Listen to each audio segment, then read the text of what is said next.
आज सुबह उठते ही रजत एंड अविनाश एंड विवेन में लड़ाई हो जाती है और रजत अविनाश को थप्पड़ मार देता है।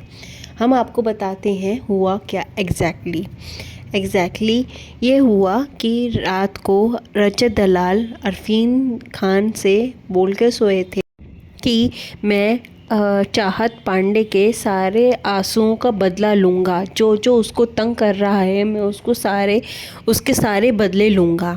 तो होता है ये, जब ये सुबह उठते हैं तो रजत की टोन बहुत ज़्यादा हाई होती है, ये सबको पता है। जो भी बोलते हैं वो बहुत ज़्यादा हाई टोन में बोलते हैं।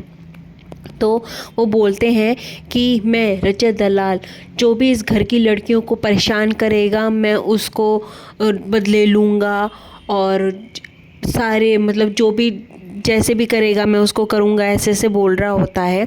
तो ये सारी चीज़ें अविनाश सुन लेता है। तो अविनाश रजत से बोलता है कि भाई तू इतने रूड टोन में क्यों बोल रहा है, इतनी तेज़ क्यों बोल रहा है। तो वो जाके रजत दलाल पहले से ही बहुत ज़्यादा गुस्से में होता है। गुस्से में ही रजत दलाल अविनाश के टूवर्ड्स जाता है और उसके कॉलर पकड़ लेता है और पिलर के पास उसको खड़ा कर देता है, कॉलर पकड़ के। बोलता है ये तेरा घर, तेरे बाप का घर नहीं है, तुझे मैं यहीं गाड़ दूँगा और तू कुछ भी नहीं कर पाएगा। तो एकदम से ही जब ये लड़ाई हो रही होती है तो विवेन डेसेना बीच में आते हैं और विवेन डेसेना कहते हैं तेरी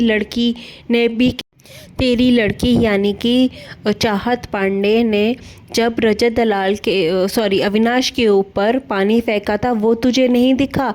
जब तूने स्टैंड नहीं लिया अविनाश का, अब तू बड़ा आ गया है यहाँ पे स्टैंड लेने वाला। फिर इतने में ही दोनों की मुंह बहस हो जाती है और इसमें बीच में फिर शिल्पा शिरोड, करण एंड विवेन के बीच में मुंह बहस हो जाती है। तो फिर शिल्पा बोलती हैं कि जो तुम ये मॉनिटर कर रहे हो ना, तुम तो ये ग्रुप पूरा चला रहे हो ना, तुम तो दूसरों की इच्छाएं पूरी कर रहे हो। तो विवेन ने ये बोला कि मैं किसी की कोई ग्रुप नहीं चला रहा हूँ, मैंने किसी का यहाँ पे ठेका वेका नहीं ले रखा है।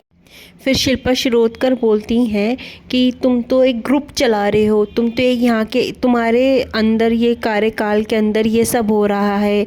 फिर तुम्हारे कार्यकाल में इतनी बड़ी फ़ाइट हो गई है, इसी तरीके से बहुत बड़ी फ़ाइट हो जाएगी। और फिर बीच में करणवीर आ जाते हैं और करणवीर विवेन की फैमिली को बीच में लेके आ जाते हैं और बोलते हैं तुम्हारी फैमिली ये सब देख रही होगी। और ये विवेन को बहुत ज़्यादा बात बुरी लगती है। और फिर विवेन ईशा और अविनाश से बोलते हुए कहते हैं ये मेरी फैमिली को बीच में लाया है। और फिर ईशा एंड अविनाश बोलते हैं इस करणवीर को तो बहुत ज़्यादा चढ़ रहा है, मिट्टी का तेल का काम करता है ये हमेशा। फिर उसके बाद नॉमिनेशन आ जाती है। नॉमिनेशन में जो जो ज़्यादा बार नॉमिनेट होते हैं उनको लगता है करंट। जिनको बहुत बार करंट लगता है वो लोग नॉमिनेट हो जाते हैं, जैसे कि बग्गा जी, चाहत पांडे, रजत दलाल, अविनाश मिश्रा, ईशा, शहजादा धामी, इन लोगों को कंटिन्यूसली शौक लगने वाला है। और ये 5 कंटेस्टेंट नॉमिनेट होते हैं बिग बॉस के चौथे हफ्ते में।